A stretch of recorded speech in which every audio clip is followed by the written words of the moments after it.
It's time for another build. So I've got a client looking to build a computer for photo editing and photography.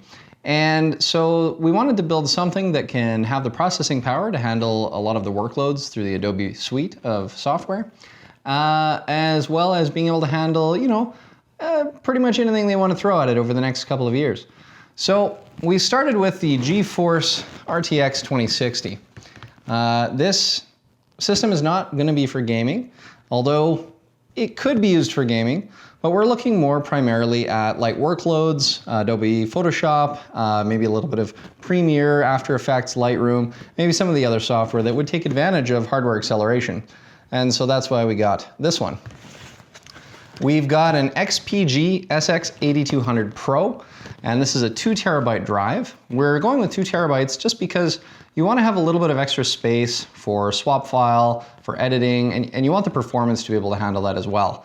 Getting a 500 gigabyte solid state drive these days isn't really enough space. It's good if you're just installing an OS and maybe having a separate game drive, but we're going to be dealing with a lot of software, photos, and photography, and we want to be able to have the space to handle that well into the future.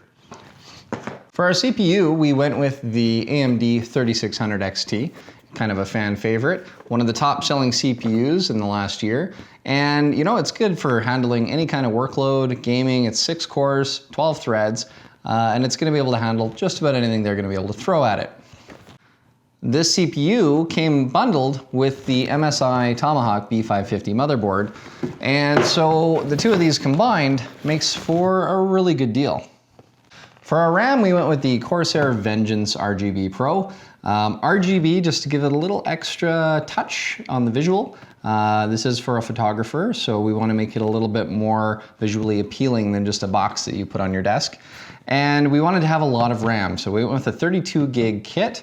We wanted to take full advantage of dual channel, so we went with 4 by 8 gigabytes for that. For the power supply, we went with the ROG Strix 850 Gold.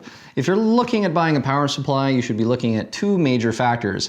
It's 80 plus, gold certified or higher, and it comes with a minimum of a 10-year warranty. When you have a manufacturer that's willing to back their power supplies with a 10-year warranty, you know they've put the time and effort into building a quality product. We went with the 850 watt ASUS Strix power supply because power supplies are a little bit hard to come by right now, and we managed to score a pretty good deal on this one.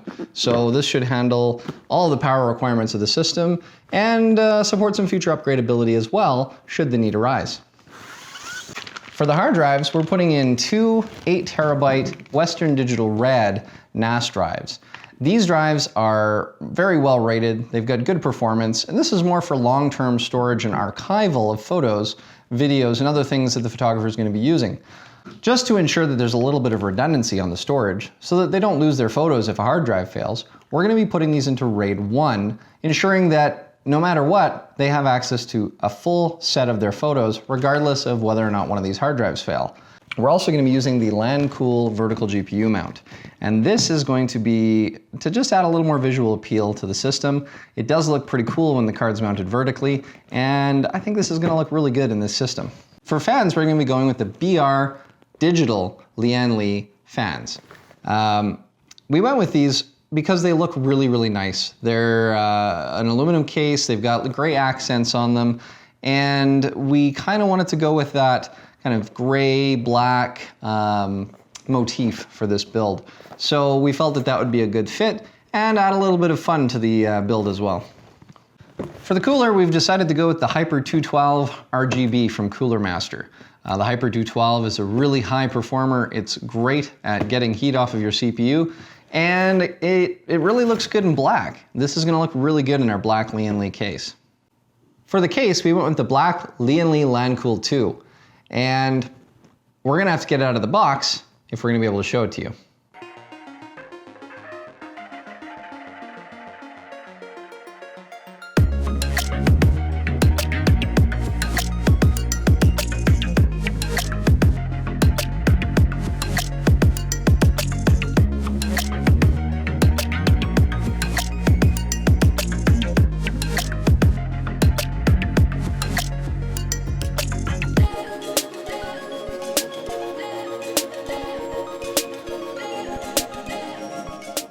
So there it is, the Lian-Li Lancool 2.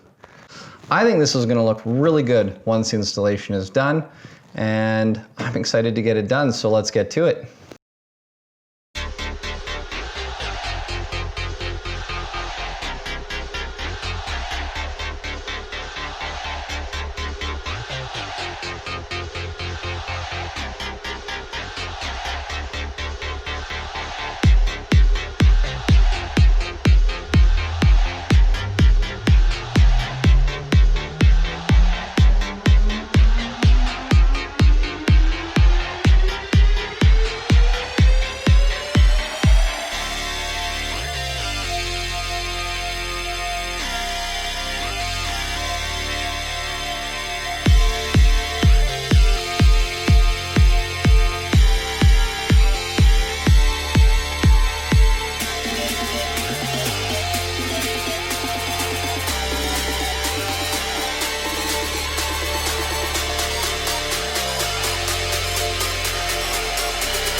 Well, I've got to say, I really like how this build turned out. The Lian-Li Lancool 2 case has awesome cable management and allows you to really hide those cables behind the provided metal panels, allowing you to have a really clean look through the tempered glass that's available on both sides of the system. So even though the cables are there, they're really well hidden and quite well managed. I think overall the black and gray accents looks very, very nice. And the only thing of note is if you're using the Cooler Master Hyper 212 Black Edition, you'll want to know that the RGB on the fan is non-addressable RGB, so it is 12 volt, not 5 volts, and that's important to know so that you make sure you plug it into the right header. So I'm really excited to get this system off to the new owner and see what they think about it, and hopefully they are just as happy with how it turned out as I am. As always, thanks for watching, and if you liked the video, go ahead and hit like, and maybe even subscribe. There's a lot of future videos coming up, touching base on new hardware, tutorials, how-tos, and overall tech advice. Thank you. We'll see you in the next one.